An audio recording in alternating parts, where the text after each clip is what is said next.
segunda mitad del caso. De estas, tres son básicamente. Placenta previa, desprendimiento prematuro de placenta, rotura uterina y una cuarta que es rotura de vasos previa.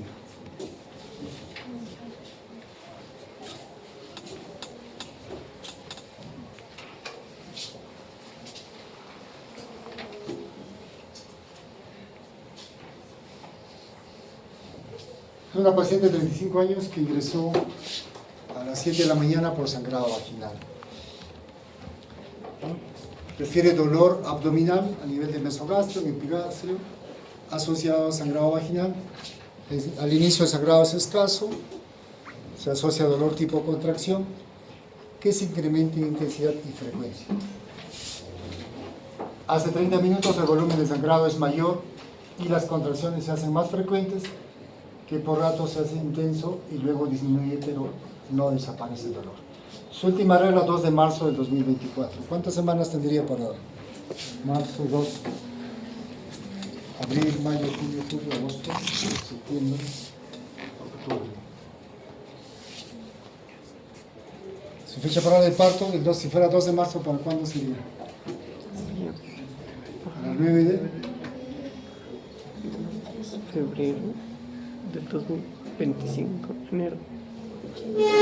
9 de enero del 2025. 9 de Enero. 9 de enero.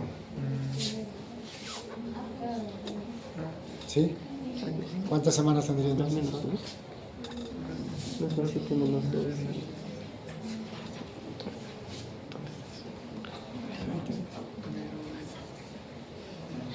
9 de diciembre.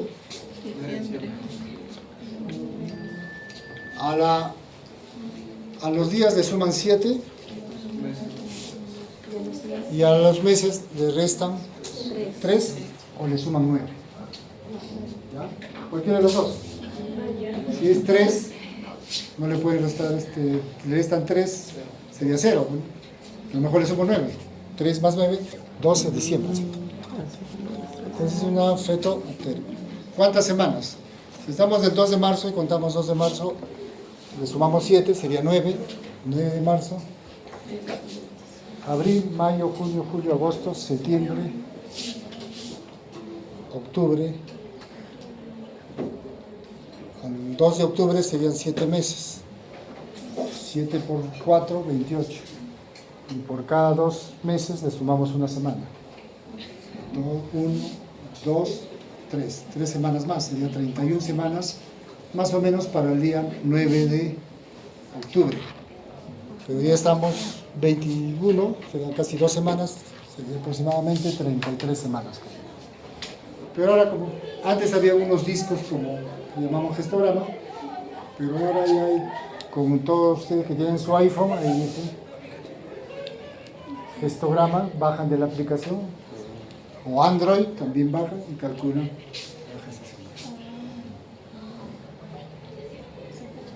No, 2 de marzo del 2025 debe ser, ¿no? Buena observación. Tiene 5 controles prenatales y cuando ingresa tiene una presión de 145/95, un pulso de 110, frecuencia respiratoria 25, marcada palidez, edema de miembros inferiores, la altura uterina 32. Leopold viene a hacer el examen físico cuando se hace a la paciente para determinar posición, situación, presentación. No se pueden palpar las partes fetales. El útero está aumentado de tono y doloroso. Los latidos cardíacos 145 y cuando están examinando los latidos cardíacos bajan a 90 latidos por minuto. Dura 35 segundos esta frecuencia y luego se recupera. En el examen de genitales externos se evidencia sangrado activo en regular cantidad. Es una paciente que está en el segundo trimestre, perdón, está en el tercer trimestre, viene por sangrado. ¿Qué podemos notar acá? Aparte del sangrado,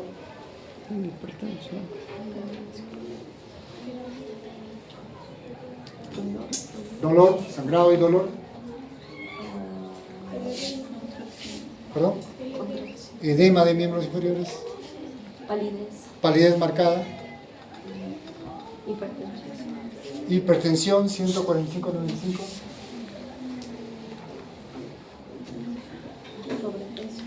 Sobrepeso para su talla. Claro, ¿no? Peso 87 kilos para 1,59 m. Ha ganado mucho peso. Palidez y edema. Palidez. Edema. Dice latidos fetales. Los latidos cardíacos fetales que estaban normales y luego bajaron a 90. ¿Nada más? Y el sangrado. El edema. El edema. El pulso, ¿no? ¿Es normal 110?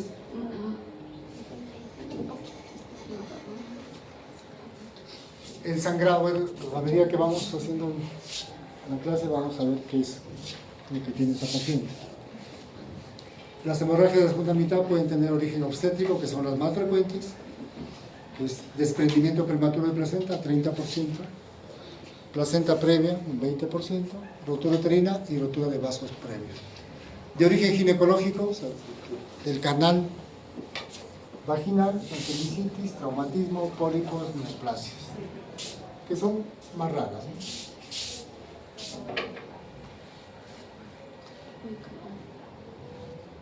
Placenta previa. Viene a ser la inserción de la placenta a nivel del segmento uterino inferior. Uno de cada 200 nacimientos. Y el segmento uterino, es decir, acá, se forma todavía a partir de las 27, 28 semanas. O sea, si tenemos una placenta abajo, que está tapando el cuello uterino, a las 16 semanas, no podríamos considerar una placenta previa. Porque por definición, el segmento todavía se va a formar a las 27, 28 semanas. ¿Ya? Y termina de formarse el segmento en el trabajo del parto.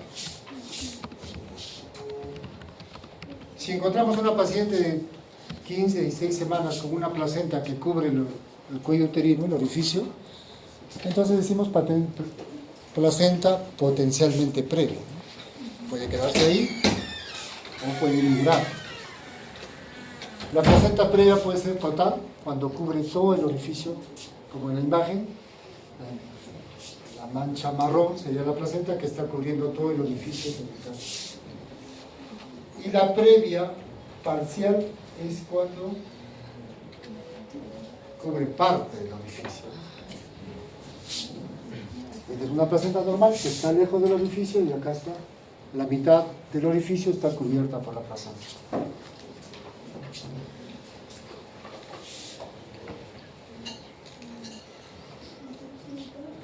La parcial sería, si este es el orificio, estaría cubriendo la mitad del orificio. Y la marginal sería al borde del orificio, que justo está en el borde, y la placenta previa de inserción baja sería aquella placenta cuyo borde está a menos de 3 centímetros de distancia del orificio cervical. Entonces, esto es, digamos, una clasificación antigua, pero lo más común es que se presente placenta previa total o parcial. Todo va a depender del sangrado. ¿Cómo hacemos el diagnóstico? El diagnóstico se hace por ecografía. Factores de riesgo. Cicatrización endometrial. Por ejemplo, legrados uterinos. Cesárea previa. Cuando aumenta la edad materna, también hay mayor riesgo, de 35 años a más. Antes, ver a una primigesta a los 35 años era rarísimo, estamos hablando de los 50 años. A medida que la mujer se iba empoderando y ha ido estudiando y ha ido postergando su maternidad, ahora es frecuente encontrar primigestas después de los 35 años. Acaban la carrera a los 26, 27 años. Un año de serum, 28. Postulan a la residencia. Que ingresen a la primera son 3 años más. Ya están llegando a los 30. No, tengo que vivir todavía la vida, ¿no? Tengo que ir a trabajar, estable. No, ¿para qué voy a...? Después de viene una maestría, con 2 años más, 3 años más. Ahora que tienen que hacer subespecialidad, porque si no hacen subespecialidad ya están perdidos, ¿no? Van a estar como médico general, ¿no? Para nosotros ya que tenemos nuestra clientela, ya para nosotros como especialistas, suficiente, ¿no? Pero para los nuevos que están saliendo de especialidad, ya tienen que hacer subespecialidad, si no van a hacer su TikTok para jalar gente, ¿no? Sí, porque si no hacen TikTok ya no jalan gente, pues. Aunque es una manera muy buena de hacer este marketing, ¿no? O si no, cobrar baratito, ¿no? Una cesárea, por ejemplo, 2.500, ya muy barato para que la gente vaya a operarse. Entonces, de esa manera, pues sí pueden entrar, pero por ejemplo, si alguien hace una especialidad de obstetricia, de medicina fetal, exclusivamente medicina como especialidad de 2 o 3 años, pone su consultorio y haciendo ecografías no gana plata. Entonces tienen que hacer la subespecialidad, muchachos. Primero terminar después de la médico general, ahora ya médico general, no hay chamba con médico general aparte del serum. Si te contratan en una clínica te pagan creo que el mínimo, 1.300. Y si hay pacientes te pagan más después. Entonces tienen que hacer especialidad. Y después de la subespecialidad. Inviertan para que hagan su subespecialidad. Si se van al extranjero, vuelven y después ya, como una vez Alan García dijo, la plata llega sola. Se sientan, se van a una clínica. ¿Cuánto está, por ejemplo, una consulta de neurología en la clínica Ricardo Palma? 500 soles. La consulta para particulares. Para los que tienen seguro, les cubre el 80% del seguro y pagan 100 soles. Porque todos esos seguros tienen un copago, ¿no? Que tienen que pagar. Entonces, ese neurólogo gana por la clínica, por el seguro que le paga, y también gana, si tiene pacientes particulares, la clínica se llevará un porcentaje, lo gana bien. Son traumatólogos, especialistas en mano, por ejemplo. En tiempo de verano, cuando hay esos ventiladores, los chiquitos meten su dedo y ¡prá! Ya está. Cirugía de mano es de alto costo. Y si es la derecha, más. ¿No? Sí, sí. Rodilla. Te hace traumatología, especialista, por ejemplo, en la parte de rodilla. ¿Cuántos deportistas se valoran la rodilla? Pagan bien los deportistas. Ganan, ¿no? Tienen que ser especialidad para que ustedes, como médicos, van a vivir bien. No van a estar ajustados. A no ser que algunos varones sean hogareños, ¿no? Porque tienen un hogar acá, otro hogar allá y otro hogar acá. Van a tener que gastar más. Pero yo les recomiendo que tengan que hacer la subespecialidad, porque ahora Huancayo, por ejemplo, se ha llenado de especialistas. Yo cuando vine hace casi 20 años, había los ginecólogos del Carmen, ginecólogos del Seguro y listo. Y en el Seguro eran creo que 12 ginecólogos, en el Carmen y el Carrión serían mucho 20, 25. Ahora caminas cada cuadra, creo que hay un ginecólogo, ¿no? Por los residentes y todos los que salen. Entonces el mundo es más competitivo. ¿Ya? Entonces, no se olviden hacer la subespecialidad. Yo conozco un familiar que es cardiólogo pediatra, un intervencionista. Hace cateterismo para solucionar problemas del corazón pediátricos. Cuando va a su casa, está arreglando a su casa, unos 2 veces a la semana hace ecografía, ¿no? En la clínica Ricardo Palma. Por cada ecografía le pagan 400 a 500 soles. Por cada ecografía. Y de regreso, se hace 4 o 5 ecografías. Y él dice, es para mi combustible, con gasolina de avión, ¿qué le echará a su carro para su combustible? 2 veces a la semana en una clínica, después va a otra clínica y cuando le llaman para intervencionismo, gana más. Pero ha tenido que sacrificar un montón de tiempo, ¿no? Casi pierde su familia también porque estaba ahí estudiando, yendo para un curso, otro curso. Entonces, casi hay problemas. Por eso es que ahora las mujeres han postergado mucho la maternidad. 35, 40 años. Hoy he visto un consultorio de una paciente de 40 años con su primer embarazo. Suerte que se embarazó también, 40 años. Ya de repente es su último óvulo y después ya...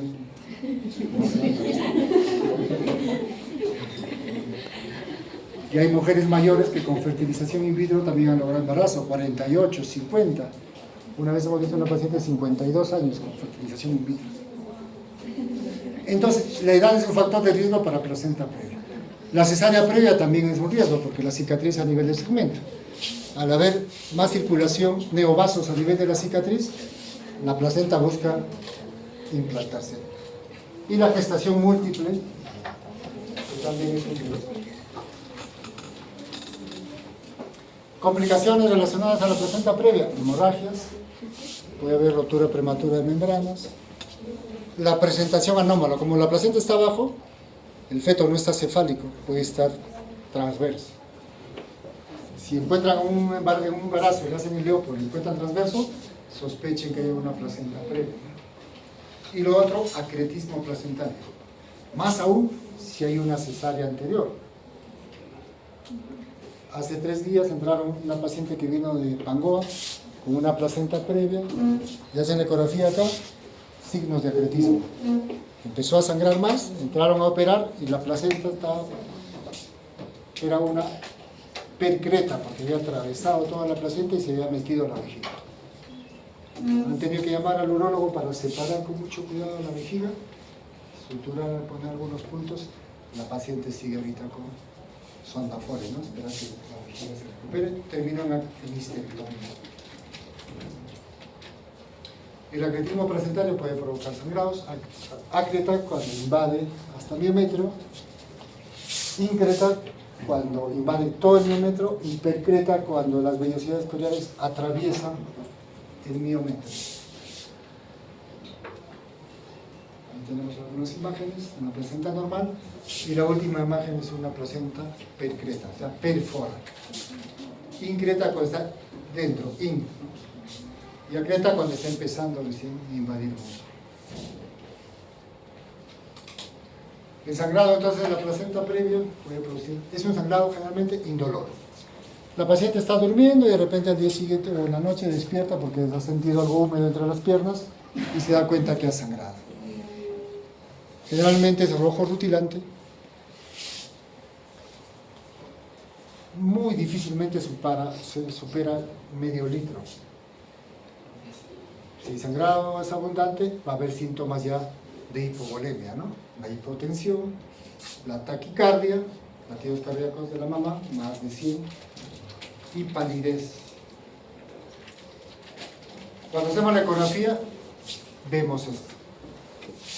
¿No? La ecografía es rápida, no produce daño para el feto, no produce molestias, y entonces ahí tenemos una placenta que está cubriendo el orificio cervical. Una placenta previa.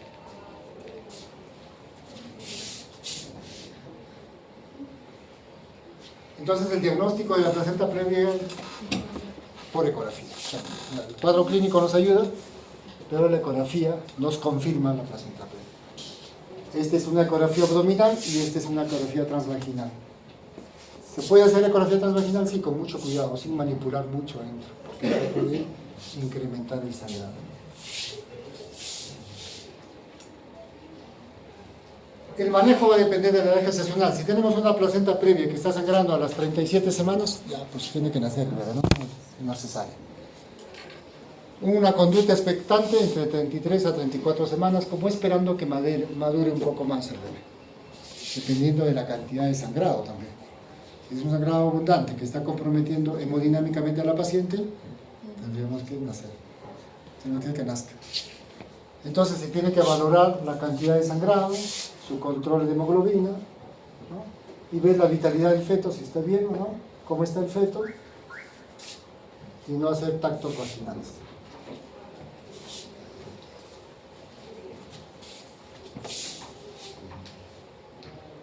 Entonces la placenta previa va a depender de la edad gestacional, ¿no? Si es menos de 33 semanas, tendremos el manejo expectante.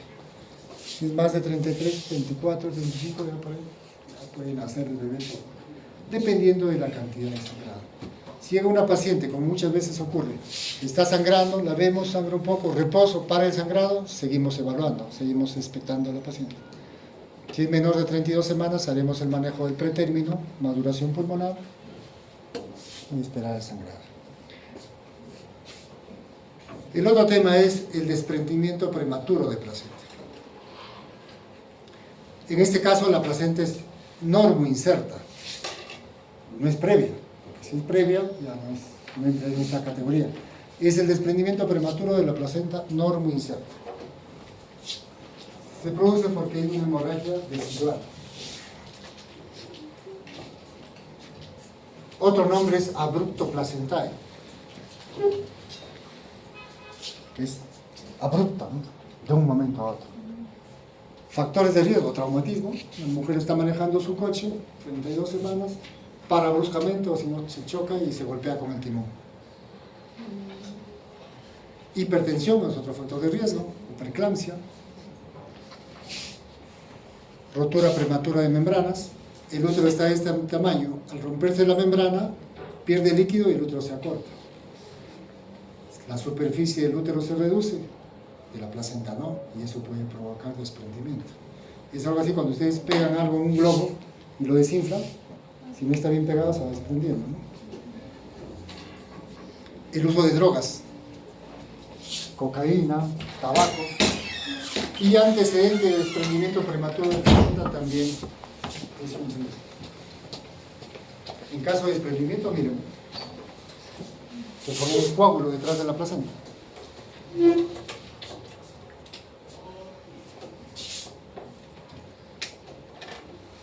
Vemos, evaluando el riesgo relativo, cuáles son las causas más frecuentes o los factores que tienen mayor riesgo relativo. Por ejemplo, preeclampsia, hasta 4 veces el riesgo. Tabaquismo, hasta 1.9. Los que tienen mayor riesgo, hipertensión, preeclampsia, rotura prematura de membranas. El parto del primer gemelar, el segundo le puede ocasionar desprendimiento prematuro de placenta. Y haber tenido un DPP previo hasta 25 veces el riesgo, ¿no? Se incrementa. Los miomas no tienen ningún tabaquismo. Hay mujeres que fuman. Acá en nuestro medio no hay mucho, pero en Argentina sí fuman bastante. En Francia, en Europa fuman bastante. Acá las chicas no consumen nada de tabaco, pero sí los santiagos como toman, ¿no? Los santiagos acá en Huancayo son en Jauja, las fiestas de enero. ¿Hay alguien de Javier? ¿Alguien de Jauja por acá? Enero, los carnavales, un montón de fiestas. Bueno, en toda esta región, todo el año hay fiesta. Nos dicen el Huancayo la ciudad más alegre porque tomamos un montón. Por eso decía un sociólogo. Bueno, la hemorragia se produce en la inserción de la placenta. Y puede haber un sangrado a través de la vagina, pero también puede ser un DPP oculto, ¿no? El sangrado se está produciendo hacia arriba, la placenta está ahí, no sale todavía por los costados y el útero va creciendo. Los signos y síntomas. Dolor abdominal. Generalmente esta paciente dice, doctor, estaba tranquila y de pronto sentí un tirón. Eso es lo típico, jalón, un tirón. Y de ahí ya no me calmó el dolor y me empezó. Al poco rato empezaron las contracciones uterinas, un dolor más intenso. Y como la sangre irrita al útero, estimula, entonces le lleva a contracción. Y cada vez más contracción, y aumenta el tono uterino. Queremos examinar al feto, no podemos porque el útero está aumentado el tono. La placenta se va desprendiendo cada vez más. Hay rigidez o distensión abdominal. La placenta se va desprendiendo 5%, 10%, 20%. Empiezan a haber alteraciones de la frecuencia cardíaca fetal, porque ya toda la placenta no perfunde, está perfundiendo una tercera, un 3/4, va cada vez desprendiéndose más y se va alterando la frecuencia cardíaca. Entonces la frecuencia cardíaca que está yendo normal, de pronto ¡pum!, tiene un bajón. el feto hace esos mecanismos compensatorios para que nuevamente suba la frecuencia cardíaca a la normalidad. Pero la placenta se sigue desprendiendo. Llega a 50% y se ovita el feto, se muere. Entonces, cuando encontramos un DPP con óbito fetal, ya se desprendió el 50% de la placenta. Y por lo menos hay un sangrado de aproximadamente 2 litros en la madre.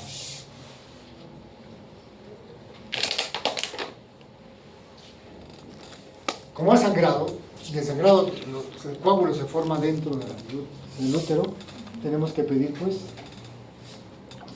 hemograma, hemoglobina para ver cómo está su recuento. Si es un DPP, ya tenemos que tener nosotros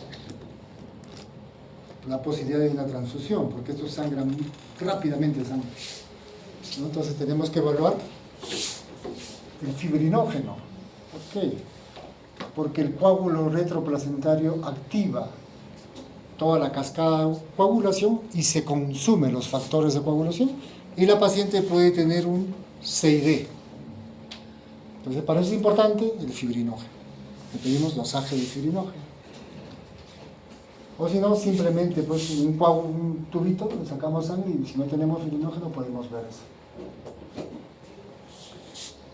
Bueno, importantísima la anamnesis. El diagnóstico de DPP es eminentemente clínico.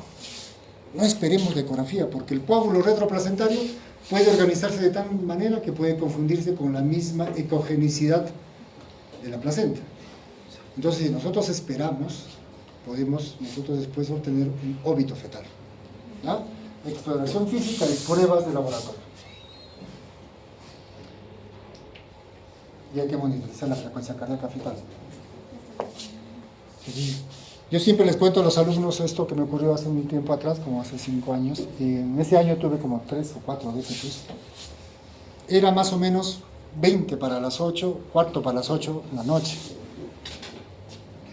Ese tiempo no acostumbrábamos a hacer los cambios de guardia entre el médico que entraba con el médico que salía.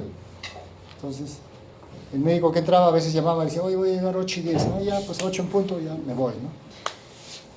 Entonces, cuarto para las 8, yo ya estaba con un pie en mi carro, ya arrancando ya para irme, ¿no? En la clínica me estaba esperando el paciente. Y en eso, los que conocen ustedes el seguro, suena la alarma del traumashock. Paciente traumashock. Como todos los pacientes de traumashock son para medicina, pues el emergenciólogo que haga su trabajo, ¿no? Y al poco rato me llama, no, es paciente obstétrica. Ya regresan. Voy a ver a la paciente y la paciente se quejaba de dolor en el epigastro. Le tomamos la presión, 140, 90, más o menos, 150, 90. Hipertensión, dolor en el epigastro, genio, 37 semanas. Pídale todos los análisis de preeclampsia. La técnica agarra, sacamos análisis. Examino a la paciente, escucho latidos, 140. Estaba con mi Doppler. Y me voy, estoy saliendo ya del traumashock, cuando escucho una voz que me dice, ¿le has tomado latidos cardíacos? Y siento que es con un tono muy prepotente, y digo, pues, ¿quién más que el ginecólogo obstetra que está en guardia va a tomar esa decisión? Doy la vuelta, porque me di cuenta que era la técnica de enfermería. Doy la vuelta como para sacarla del traumashock, porque ¿cómo fue la técnica? Te va a decir, no, al médico, habiéndole ya yo escuchado latidos cardíacos. Y doy la vuelta para evitarlo. Me acuerdo pues que mi mamá ha sido técnica de enfermería, ¿no?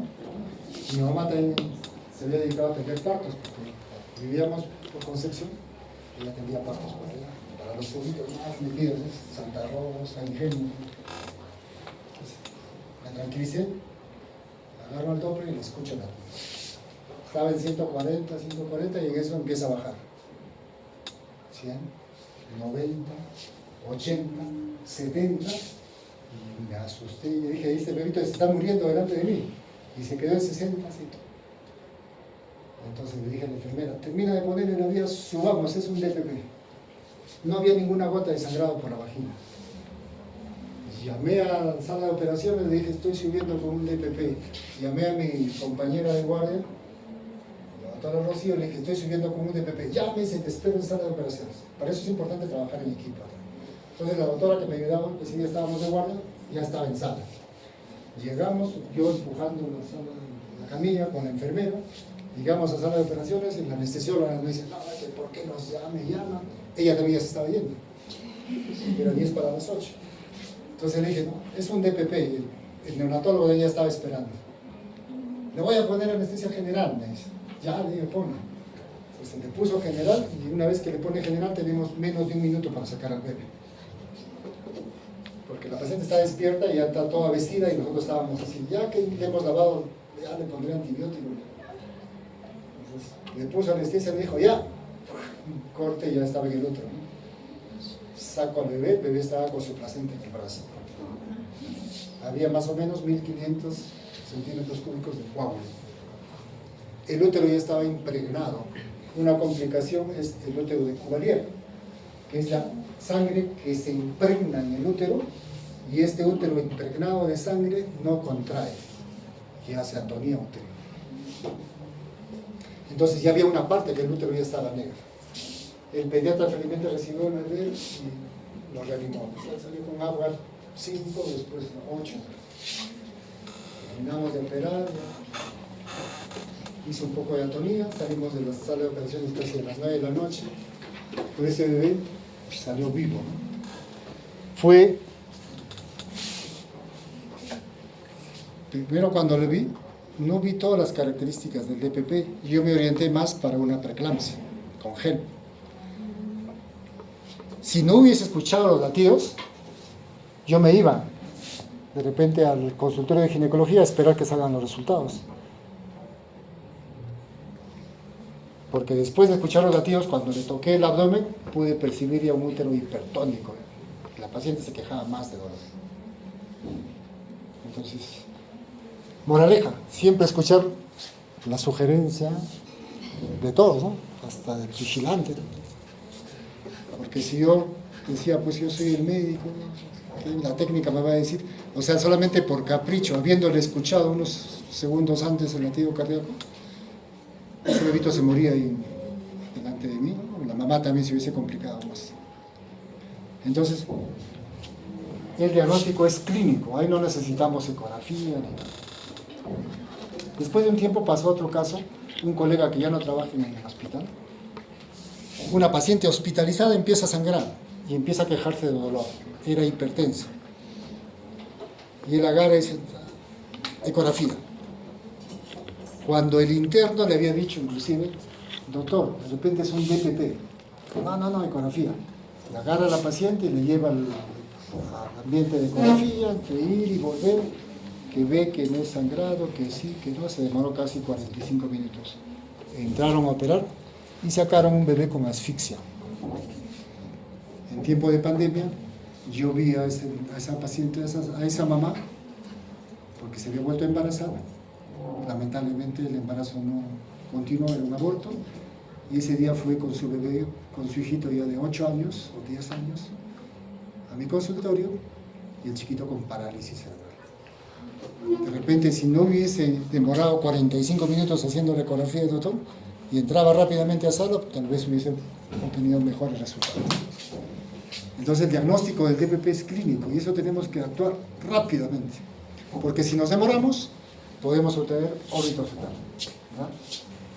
¿Qué es lo que nos ayuda a diferenciar de la placenta previa? La variación de los latidos cardíacos fetales. ¿Ven? Solamente el 30% del diagnóstico es útil para el diagnóstico del DPP y podemos perder tiempo haciendo la ecografía, ¿no? En este caso acá sí se ve la hemorragia de la placenta, pero si el coágulo se organiza, se va a ver de ese mismo color medio blanco, ¿verdad? Se puede observar la placenta gruesa debido a que el sangrado tiene la misma ecogenicidad que la placenta, nos podemos confundir. Entonces, lo que sí nos puede diferenciar la ecografía es ver si es una placenta previa o no. Pero, como hemos visto, la placenta previa tiene otras características clínicas, es un sangrado sin dolor La paciente generalmente está tranquila y puede tener antecedentes de sangrados previos o amenaza de aborto, o sea, con sangrados, ¿no?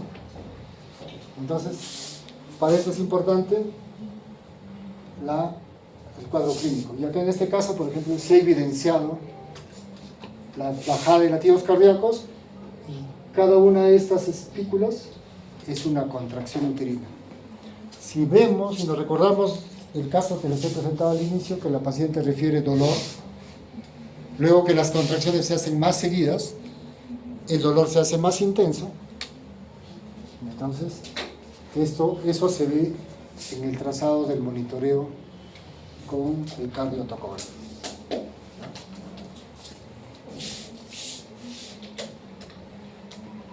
Esta clasificación solamente es para cuestión didáctica, porque nunca vamos a esperar que ocurra eso, ¿no? Si tenemos un DPP, grado 1, no voy a decir el bebé está bien, 30%, no, ya tengo que actuar rápido. Es una cuestión didáctica nomás, una clasificación de Page, pero que no, en la práctica clínica no se toma habitualmente. Pero por ejemplo, el grado 3, hemorragia grave con choque materno y muerte fetal. En el primer caso, en el caso que hemos visto, esta paciente con 110 latidos cardíacos ya se está chocando. Si está con una presión 145-90 es porque es preclántrica. Porque si hubiese sido normotensa, hubiese estado ya con hipotensión. De repente la paciente que les he mostrado ya ha empezado con una presión de 160-110, pero como ha sangrado, ha bajado su presión a 149. Pero estaba compensando con la taquicardia materna.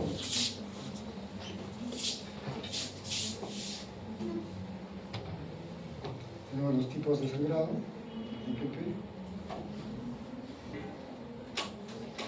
Complicaciones, dije, útero de Cuvelier, que puede llegar a atonía y es un útero atónico, hay que sacarlo. CID, por el consumo de los factores de coagulación. La insuficiencia renal aguda se da por la hipovolemia. ¿Cuánto es la volemia normal en una mujer no embarazada? ¿Qué cantidad de sangre tienen? Y eso que menstruan y pierden sangre todos los días. Bueno, todos los días, no, cada mes.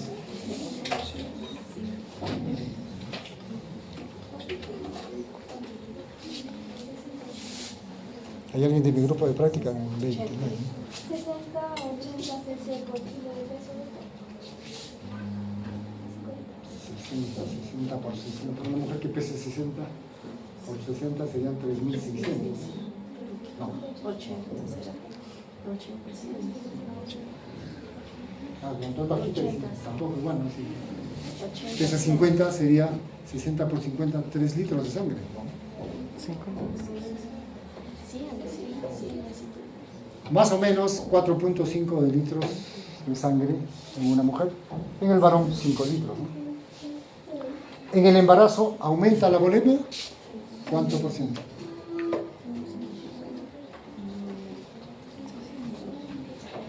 ¿O no aumenta? El embarazo aumenta 40%. Es decir, si una mujer tiene una volemia de 4.5 litros, aumenta a 6 litros. Y esto, pues, porque el útero ha aumentado de tamaño, necesita más circulación, y también porque después del parto pierde sangre. En un parto normal se pierde más o menos medio litro, y en una cesárea aproximadamente 1 litro de sangre. Entonces la volemia en la mujer aumenta. La hipófisis aumenta de tamaño en el embarazo, y al aumentar de tamaño requiere de más circulación. ¿Qué pasa cuando hay un shock hipovolémico? Cuando hay un shock, ¿qué órganos prioriza nuestro organismo? Corazón, cerebro y suprarrenales, a expensas del resto, ¿no? Piel, vasoconstricción, la paciente se pone pálida. Riñón, también vasoconstricción, puede haber insuficiencia renal. Y a nivel de hipófisis, también se cierra la circulación. Pero como la hipófisis ha aumentado casi al doble de tamaño, como no hay circulación, se necrosa. Y puede haber el síndrome de Sheehan, que es un panhipopituitarismo. O sea, todas las hormonas que se producen en la hipófisis, no hay. ¿Cuáles son estas hormonas? Guyton, página 53. Adrenocorticotropa. Hormona de crecimiento. Ya, otra. LDH. LDH. Hormona luteinizante, ya, las gonadotrofinas. La Adrenocorticotropa. ACTH, TSH. la TSH. Oxitocina no, la oxitocina se produce en el hipotálamo. El GH. Crecimiento. Faltan dos.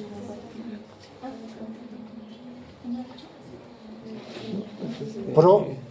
Lactina. Prolactina. Y la última,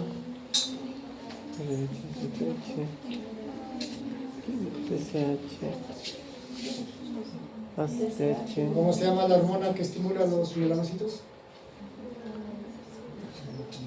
Hormona estimulante de los melanocitos, la MSH. ¿No? Todas esas hormonas se producen en la hipófisis. Pero la MSH, hormona estimulante de los melanocitos, se produce en una gran hormona que es la proopiomelanocortina. Es una gran molécula que luego se fragmenta en tres sustancias. Sustancia opioide, las beta-endorfinas. ¿Y eso para qué le va a servir a una mujer embarazada? Dolor. Para el dolor, ¿no? Imagínate, el trabajo de parto es muy doloroso y si no tuviera las beta-endorfinas, que es una droga, no toleraría el trabajo de parto. La otra parte es la MSH, por eso es melano, entonces, hormona estimulante de los melanocitos, la mujer embarazada se pigmenta más. Y cortina, que es la CTH, que estimula a la corteza adrenal, entonces mayor secreción de esteroides, de corticoides, que son las hormonas del estrés, ¿no? Entonces todo eso la mujer embarazada supera, maneja mejor el estrés porque está con mayor cantidad de corticoides. Entonces nos puede dar, o sea, toda hipovolemia en el embarazo nos puede llevar a esto, ¿no? Insuficiencia renal, shock hipovolémico y síndrome de Schill. Y a nivel fetal, hipoxia fetal, puede haber sangrado fetal, también anemia. La RSIU no es una consecuencia del DPP, sino es algo que está asociado al DPP porque el RSIU también se asocia a la preeclampsia. Alteraciones del sistema nervioso central por la hipoxia, ¿no? Y muerte fetal si es que se ha desprendido el 50%. ¿Qué hacemos con el manejo? Lo primero que tenemos que hacer es oxígeno, manejo hemodinámico, colocar una vía porque está sangrando, se valora el bienestar fetal. Si tenemos el diagnóstico del DPP, ya hecho el diagnóstico es fácil, ¿no? La cosa es hacer el diagnóstico. Nosotros vamos a reconocer, nuestros ojos ven lo que nuestro cerebro va a mandar. Si nosotros no sabemos el cuadro clínico del DPP, no vamos a poder identificar un DPP. Entonces, sabiendo, porque si hacemos el diagnóstico, si te dan el diagnóstico, oye, está llegando un DPP, ya pues la opero, ¿no? Ni siquiera critico o hago el diagnóstico. Pero tenemos que valorar bienestar fetal, colocar líquidos endovenosos, transfusión de hemoderivados. Por ejemplo, a esa paciente que les vi, que les conté, le hemos pasado como 4 o 5 paquetes globulares después de la operación, ¿no? Y si tenemos, por ejemplo, ya con óbito fetal y la paciente tal vez esté en trabajo de parto porque no es que estén con contracciones seguidas y encontramos que ya está dilatando, podemos hacer una miotomía, o sea, se rompe la bolsa y eso acelera el parto rapidísimo. Y de repente en menos tiempo, en media hora así, ya está expulsando el producto. Eso va a depender mucho del manejo, va a depender mucho del estado en que se encuentre la paciente. Si el feto está vivo y el parto no es inminente, obviamente tenemos que hacer la cesárea. Un DPP no le voy a decir el parto, ¿cuánto demora una inyección? 12 horas, 24 horas, y para eso ya perdemos mucho tiempo. Y así hemos tenido varios DPPs. Una vez llegó una pacientita con preeclampsia, que ella estuvo hospitalizada y se fue de alta voluntaria. Luego regresa, sangrando. Ella había sangrado desde la 1 de la mañana, o 11 de la noche, y a la 1 de la mañana llega emergencia. Cuando llega emergencia, sangrado, útero hipertónico, le hacemos escuchar latidos. Desde que le escuchamos, 60 latidos por minuto. Y como ahí nomás tenemos el ecógrafo de emergencia, ahora, puse el ecógrafo y 60 latidos. De la placenta previa y entré a sala de operaciones porque estaba sangrando, ya más o menos en esos 5 minutos había sangrado como 200 centímetros cúbicos. Subimos a sala de operaciones corriendo, sacamos al bebé y salió prácticamente óbito fetal. Y el pediatra lo recibió y dijo, no, ¿para qué lo voy a reanimar? Tenía 27 semanas. La paciente, le dijimos al día siguiente, la paciente se puso a llorar,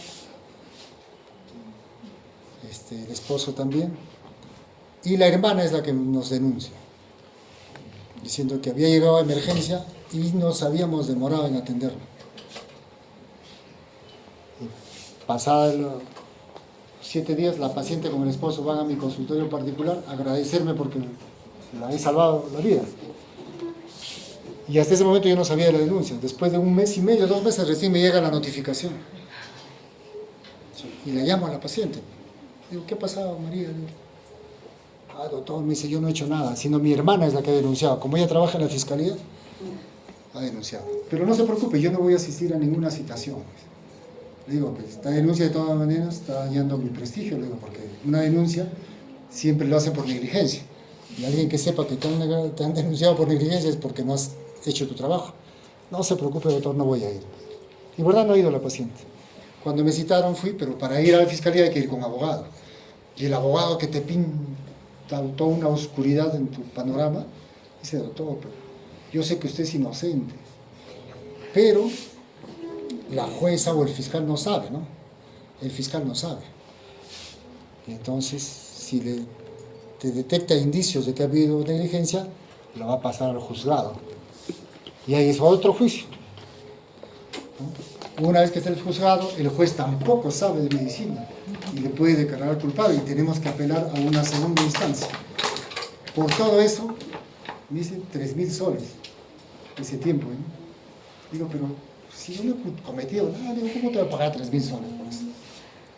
No, solamente requiero que tú vayas a la sesión y ya pues de eso, si el fiscal me dice que vamos a ir o no vamos a ir, ya te contrato. Ya, doctor, me decía, por esa sesión nada más, por ir a acompañarme a escuchar lo que le digo, 300 soles, yo que me cobro esa vez. Y para que la fiscal me saque consulta ahí nomás. Doctor, me duele acá, me duele por acá. Y quedó ahí, no avanzó porque obviamente el DPP, pues, y el feto ya había llegado, la mamá había llegado tarde, un bebé de 27 semanas, que tampoco, así hubiésemos sacado vivo, también por la misma edad gestacional, no iba a sobrevivir. Y además que la paciente una semana antes hospitalizada en el hospital pidió su alta voluntaria y se fue a tratarse particularmente. Entonces todo eso, obviamente el fiscal ya lo archivó el caso. Pero es como dicen, es una fastidio, una joda, ¿no? Ir a la fiscalía y que el fiscal te haga esperar como si fueras cualquier persona así delincuente y dicen, espere, te hacen esperar, te citan 1 hora, de repente esa hora no está, pucha que es todo un problema. Mejor, de ahí he aprendido a explicar en detalle a todas las pacientes. Voy a entrar a operar una cesárea previa, digo, puede haber complicación, esto. Ya, entonces ya tranquilitas, todas firman, saben que puede haber esa complicación, porque ningún médico en su sano juicio va a entrar a operar para hacer daño a alguien. No se están formando ustedes 7 años de médicos más sus especialidades que duren para hacer daño a alguien. Entonces, es ilógico, pero pues, la cuestión legal, los abogados piensan que nosotros hemos actuado con cierta desidia, negligencia, para que haya un evento adverso. El otro problema es la basa previa. Miren, acá adelante están los vasos del cordón umbilical. Los vasos están porque la placenta tiene una inserción velamentosa. La placenta es un órgano que tiene un tiempo de vida de 9 meses aproximadamente, pero tiene la inserción del cordón o central o periférica, ¿no? Pero cuando aparece el cordón desde la placenta, ese cordón está cubierto con una gelatina. ¿Cómo se llama esa gelatina? De guardo, ¿no? ¿Y para qué sirve esa gelatina? Para proteger los vasos sanguíneos. En este caso, desde acá hacia allá está la gelatina, pero cuando se está acercando a la placenta ya no hay gelatina. Solamente los vasos están dispersos. A eso se llama inserción velamentosa. Es como un velo, ¿no? Es fácil. Y si esos vasos sanguíneos están por delante de la presentación, o sea, están discurriendo por las membranas, se puede romper, porque estos vasos son altamente vulnerables. Y más aún si empieza trabajo de parto. Imagínense que empieza trabajo de parto y se rompa la membrana. Y como la membrana está, pues, por la membrana están pasando los vasos, se pueden romper los vasos sanguíneos. Y en este caso, el sangrado es propiamente del feto, no es de la mamá. El feto sangra, puede llegar a asfixia y muerte fetal. El diagnóstico de estos casos de basa previa se hace con ecografía. Factores de riesgo: placenta previa, otra vez acá las técnicas de fertilización asistida, placentas bilobuladas, a veces hay una placenta acá, otra placenta acá, y las placentas están comunicadas por vasos sanguíneos. Como no tienen cordón, los vasos sanguíneos están libres, si está por delante de la presentación se puede romper. Gestación múltiple. Complicaciones: abdomen bajo, puede haber asfixia fetal, muerte fetal, anemia severa, ¿no?, que requiere transfusión sanguínea. Y si hay asfixia, pues van a ser abdomen bajo. Ahí tenemos el diagnóstico ecográfico. Ahí nos ayuda mucho el ecografía transvaginal con Doppler. Ahí vemos los vasos sanguíneos, pero en la imagen superior izquierda, ahí están los vasos sanguíneos, en la derecha también. Tanto un corte longitudinal y un corte axial. Si encontramos estos casos, por ejemplo, en una ecografía, esta paciente tiene que estar programada para una cesárea. Y si está empezando el trabajo de parto, se puede hacer tocólisis, maduración pulmonar y esperar, ¿no?, ver en qué momento se termina el embarazo. Que la vía de elección es la cesárea.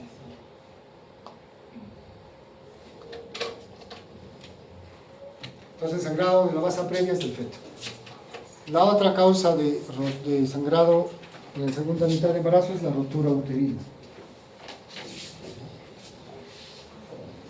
Se puede producir un embarazo durante el trabajo de parto frecuentemente y puede afectar a la mamá y al feto, ¿no? Se rompe el útero, sangra la madre. Al romperse el útero, el feto se sale del útero y como ya está fuera del útero, necesita respirar. Como está dentro del abdomen, se asfixia y se muere.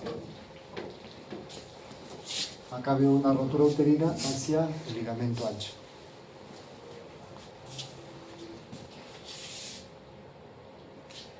Por su causa se clasifica por su localización, su profundidad y por el momento. Por ejemplo, acá tenemos un tipo de rotura uterina y está saliendo la membrana amniótica. Según la causa puede ser espontánea y traumática, ¿no? Traumática, pues si tenemos algún accidente. Pero la espontánea es cuando el miometrio está débil y dentro de esta, la más frecuentemente, por cesárea previa. Puede haber adenomiosis también que ha disminuido el segmento, ¿no?, o cicatrices, o mujeres multíparas. Entonces, mujeres que tienen el miometrio delgado o legrados uterinos. De todas las causas secundarias, la más frecuente es cesárea previa o cicatriz anterior. De repente una miomectomía se va a romper, por eso toda miomectomía tiene que entrar a cesárea. ¿Una paciente con cesárea previa puede tener parto vaginal? Sí, puede tener parto vaginal. Solamente en 0.5 a 1% puede romperse. Pero eso hay que explicar a la paciente. Antes en mi hospital, todas las pacientes con cesárea previa entraban a trabajo de parto. Pero ahora no. Ahora les informamos y les decimos, ¿decides por cesárea o decides por parto vaginal? Porque es su derecho. Y la gran mayoría decide por cesárea. Muy pocas quieren parto vaginal.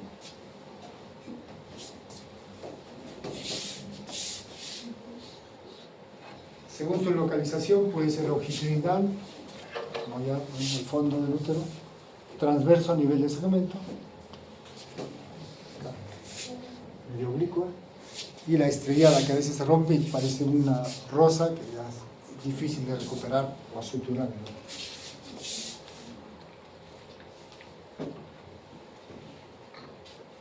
Según su profundidad, la rotura completa, si todo el grosor de la pared uterina está comprometido y se comunica con la cavidad abdominal.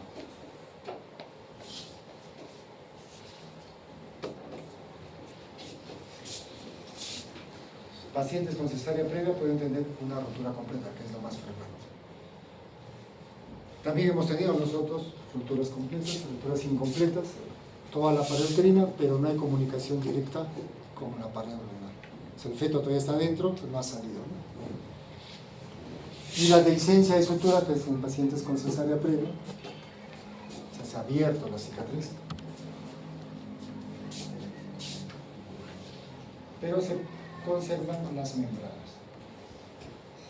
Tenemos ahí algunas roturas.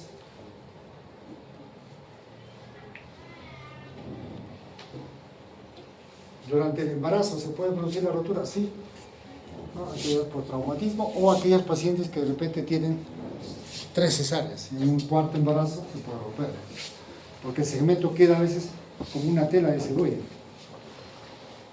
Durante el parto es lo más frecuente. Como les dije antes, nosotros dábamos a todas las pacientes con antecedente de cesárea parto vaginal.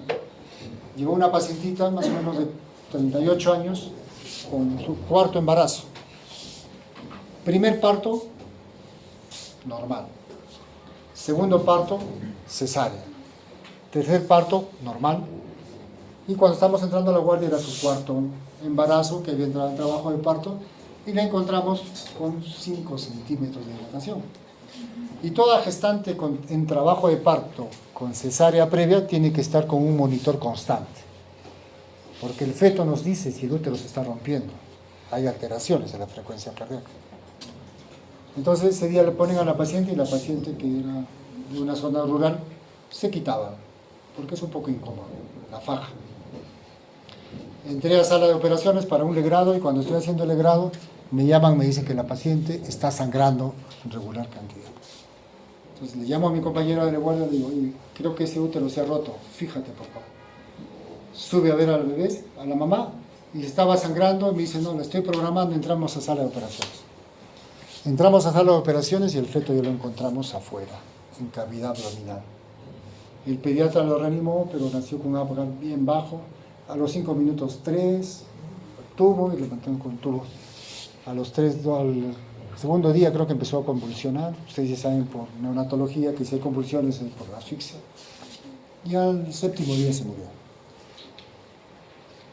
Entonces, ¿cuál fue? Que luego ya cuando hicimos el análisis, la paciente había tenido parto normal, 2 partos normales, y después de su cesárea, en su segundo embarazo, había tenido parto normal. Eso nos aumentaba las posibilidades de un parto normal exitoso, ¿no? Pero ocurrió este evento y no pudimos detectar porque la paciente se quitaba. De repente, si hubiese estado con el monitor, hubiésemos detectado variaciones de los latidos cardíacos y hubiésemos entrado antes a operar. ¿Y súbito? Luego en otra oportunidad estábamos de guardia, estaba con los alumnos y subo a ver el parto que mi compañera de guardia estaba atendiendo.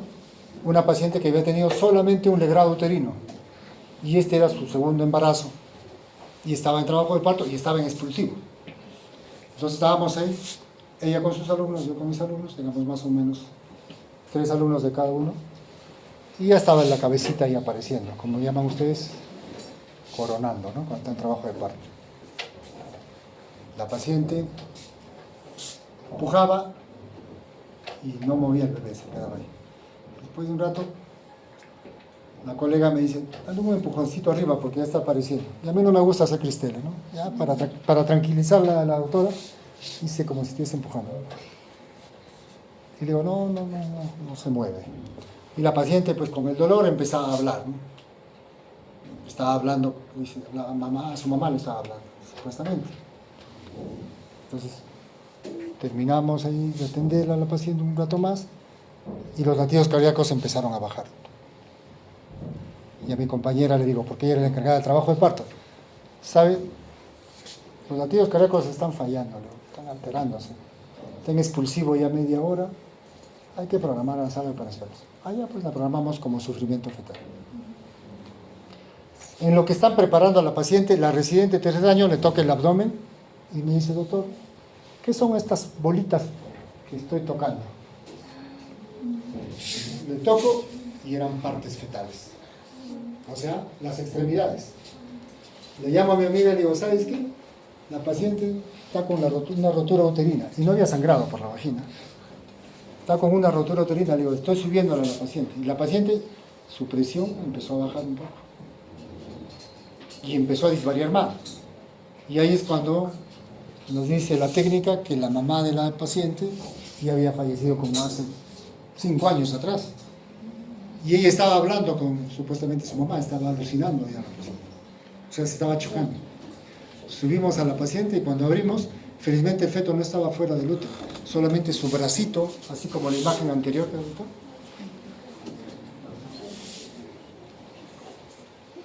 Así como esta imagen, así. Así estaba el bebé, con su brazo allá afuera. Y eso es lo que habíamos palpado. Solamente antecedente de una cesárea. Entonces a ella sí le pudimos salvar el útero. Sacamos al bebé, nació bien, felizmente. Pero ocurrió eso, ¿no? Felizmente estábamos los dos. Y por casualidad la residente también tocó a la gestante, ¿no? Y la residente nunca había tocado eso. Y ahora es asistente, trabaja con nosotros, siempre me dice, doctor, nunca había tocado partes fetales de una rotura uterina. Y es para no olvidarse, porque se siente así, fácilmente. Factores de riesgo, entonces cirugía uterina previa, cesárea anterior, pelvis estrecha. Si está en trabajo de parto una paciente y no sale el producto, el segmento del cuello, el segmento del útero se va adelgazando y se rompe. Eso ocurría antes, al comienzo del siglo XX, muy frecuentemente, porque las cesáreas no eran tan habituales. Mucho se complicaban las cesáreas y se morían las pacientes. No había uso de antibiótico, no había la asepsia, antisepsia, no había lavado de manos, no había guantes. Al comienzo del siglo XX una cesárea era pues mortal. Si se salvaba a alguien era pues, por mucha suerte. Entonces, todas las pacientes entraban en trabajo de parto, hicieron una pelvis estrecha, terminaban rotura. La gran multiparidad también es un factor de riesgo porque el segmento se adelgaza. Legrados uterinos, lo que les comenté hace un rato, solamente un legrado tuvo la paciente. Bueno, y el feto muerto también puede producir rotura uterina en el trabajo de parto porque ustedes cuando han hecho trabajo de parto han visto los movimientos cardinales del feto, ¿no? ¿O no? ¿Y cómo estamos haciendo esto si no han hecho trabajo de parto? ¿O van a hacer más adelante? O les van a dejar para que lean. Ya, los movimientos cardinales del feto consisten en que el feto se va acomodando al momento de bajar. Dice, ¿no? Adrede. Acomodación, descenso, rotación interna, extensión, rotación externa y expulsión. Entonces, el feto se va acomodando. El óbito fetal no realiza esos movimientos porque está muerto. Entonces, desciende por la presión del útero y a veces se acomoda mal y puede llevar a un trabajo de parto prolongado y a rotura uterina. Traumatismos, el mal uso de oxitóxicos y prostaglandina también puede llevar a una hipertonía y a rotura.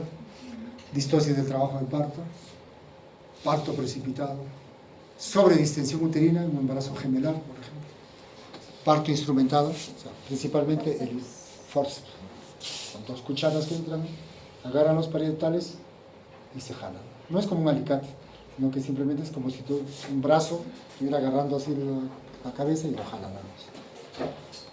Casi no se utiliza mucho, pero en algunas escuelas, como la uruguaya, utilizan bastante. Todos los residentes se preparan para usarlo. Pero, así como han hecho algunos gestos ustedes ahorita, ay, qué feo, ¿no? Los brazos. Imagínense la paciente que ve, me quiere sacar a mi bebé con un alicate, dijo una vez una paciente. Y llamó a su esposo, y su esposo, no, te la marco. Cuando es bien utilizado, no hay complicaciones. Pero por el impacto ya no se utiliza mucho el parto instrumentado, que es el vacuum, que es una ventosa que se coloca acá, se crea presión negativa y se jala el bebé. Y el forceps, que es un instrumento, solamente se utiliza ahora el forceps de salida, ya no el forceps medio ni alto. El forceps de salida, porque ya está prácticamente alto. Malas maniobras obstétricas, por ejemplo, tratar de hacer una versión. El feto está en podálico y le hacen la versión para acomodarlo. Pueden romper el útero. Y el acretismo placentario. Creo que esta es la última. Ya están durmiendo.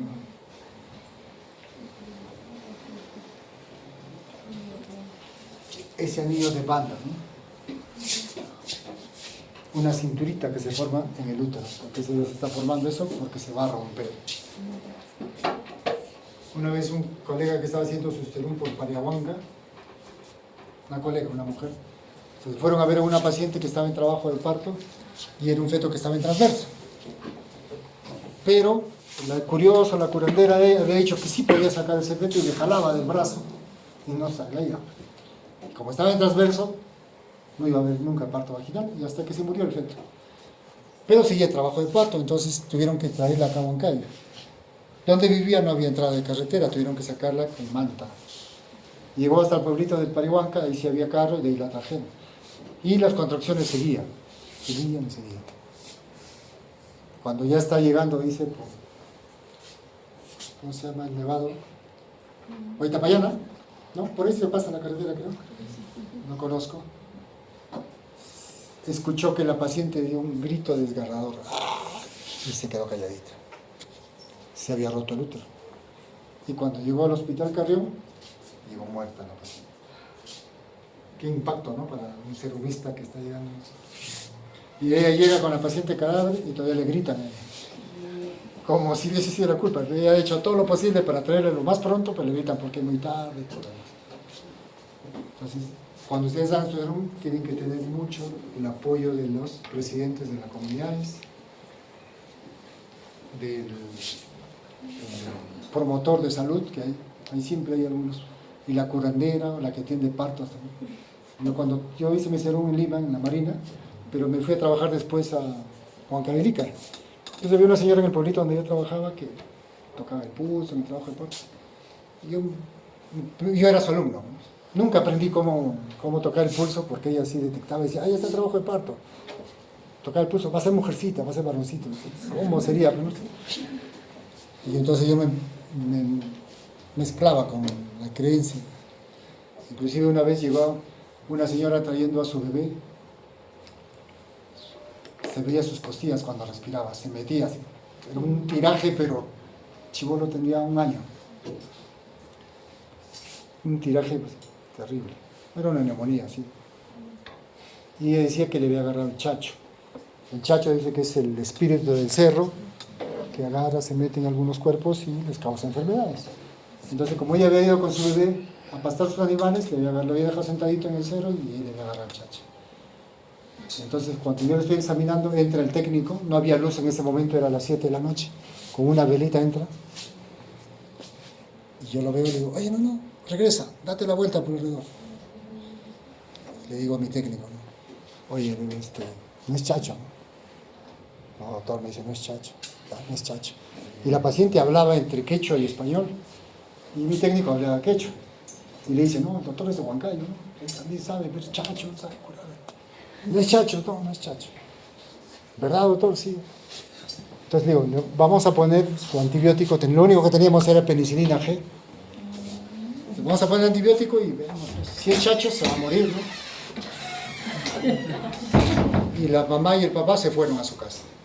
Nos dejaron al bebé y la enfermera se quedó con el bebé y ese día para abrigarlo se durmió con el bebé.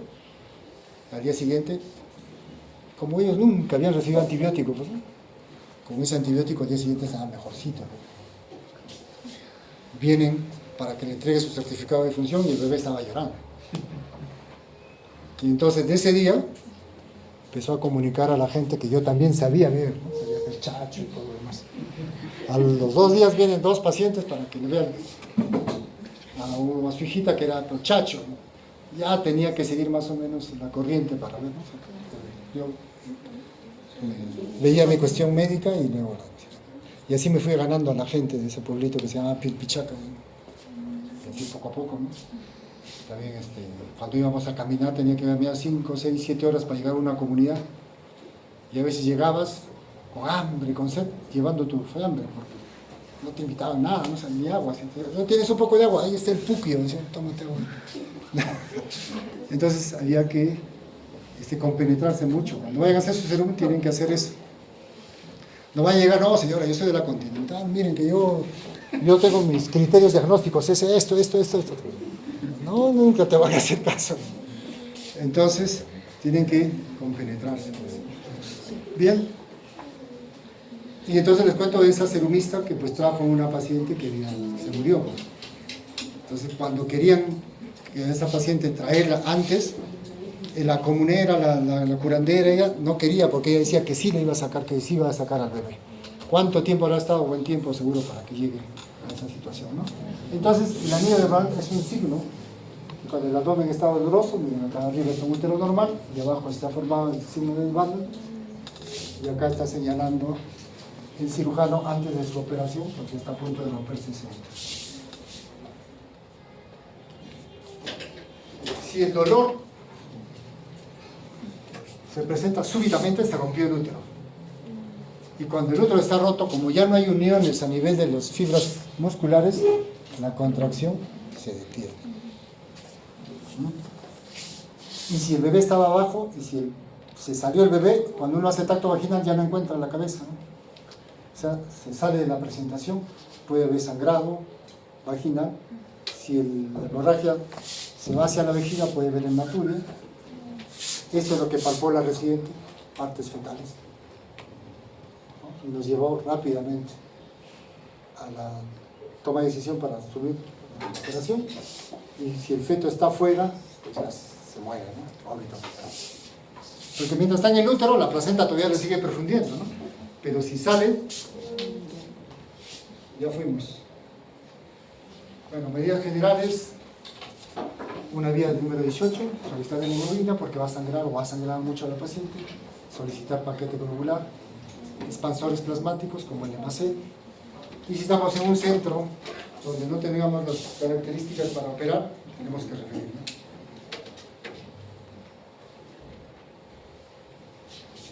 ¿no? Ante la sospecha de rotura inminente, el anillo de Van se sale urgente. Si está roto el útero, ya pues hay que abrir, ¿no? Una paratomía. Si la mamá no se va a poder reparar el útero, hay que hacer histerectomía. Si esta paciente se logra reparar el útero, su siguiente embarazo tiene que terminar en parto por cesárea, porque se va a romper esa cicatriz. Si es que se puede suturar la rotura, podría conservar el útero. Pero muchas veces... ¿Cómo prevenir la rotura uterina? El uso adecuado de oxitocina, la estimulación del trabajo de parto. Las pacientes que van a ir a trabajo de parto con cesárea previa tienen que ser bien seleccionadas. Por ejemplo, hay algunas guías europeas y norteamericanas que dicen que el feto debe tener un peso menos de 4 kilos. Nosotros intentábamos, pero no hemos podido. Entonces nosotros hemos llegado al consenso de que el feto tiene que tener menos de 3 kilos 500. Porque nuestras mamás pues son bajitas, ¿no? ¿Cuánto miden? 1,50 m, 55 m, ¿no? Con tacos 60 ya. Pues encontrar una chica de 1,70 m acá en Huancayo es altota, pues, ¿no? Para nuestra zona. Entonces, pero, y estas guías europeas, pues la mujer europea, cuando ustedes vayan a Estados Unidos, porque casi todos los médicos viajan para Disney, ¿no? Siempre. O sea, yo he visto a mis alumnos, porque yo llevo años, ¿sí? Como alumno a veces no tiene solamente para el pasaje, no le pedimos a los papás. Algunos, claro, que su papá les habrá dado su carro para que vayan a la universidad, ¿no? Y ahora por seguridad dicen, mejor que vaya con el carro. Pero cuando hemos sido alumnos, muchas veces tenemos para el pasaje, para las cervecitas después del examen, ¿no? Porque siempre hay que celebrar. Pero cuando ya son médicos y empiezan a ganar y son profesionales, van a tener, para que se vayan a hacer vacaciones a Orlando, Disney, las chicas que quieren ver a Disney, que es una emoción para que vean a las princesas de los cuentos. Van a ver a la gente, pues, sí. Si yo acá más o menos me creía medianamente alto, cuando yo estaba, mi hijo me lleva más o menos 10 centímetros, mi hijo mayor. Y cuando estábamos con él, y él era un chato al lado de los otros personas. Entonces, esas guías de manejo las hacen pensando en esos pacientes. Entonces, 4 kilos, una mujer alta con cadera ancha soporta. Pues, en cambio, nuestras mamás son más bajitas, las caderas más pequeñas de repente. Y entonces hemos llegado a mi hospital a un consenso de que 3 kilos 500 máximo para dar chance vaginal. Entonces, seleccionar bien a las pacientes que pueden dar parto vaginal con cesárea previa. Acortar el tiempo del expulsivo. O sea, cuando ya está coronando, hacerlo más corto. Evitar signos, la presión abdominal, que es el signo de Christeller, o maniobras traumáticas. Y bueno, si tenemos una paciente que tiene una cesárea en T, o sea, el corte de la cesárea habitualmente se hace así. Pero si no pueden sacar al bebé porque está transverso, a veces amplían hacia arriba en el útero. Esa se llama cesárea T invertida. Y como ya tocaron el cuerpo uterino, todo corte a nivel de cuerpo uterino no tolera un trabajo de parto. Entonces, esta paciente que tiene una cesárea en T invertida tiene que terminar en cesárea. Y si tiene miomectomía, también cesárea. Bien, jóvenes, ¿alguna pregunta? Ya pueden despertar.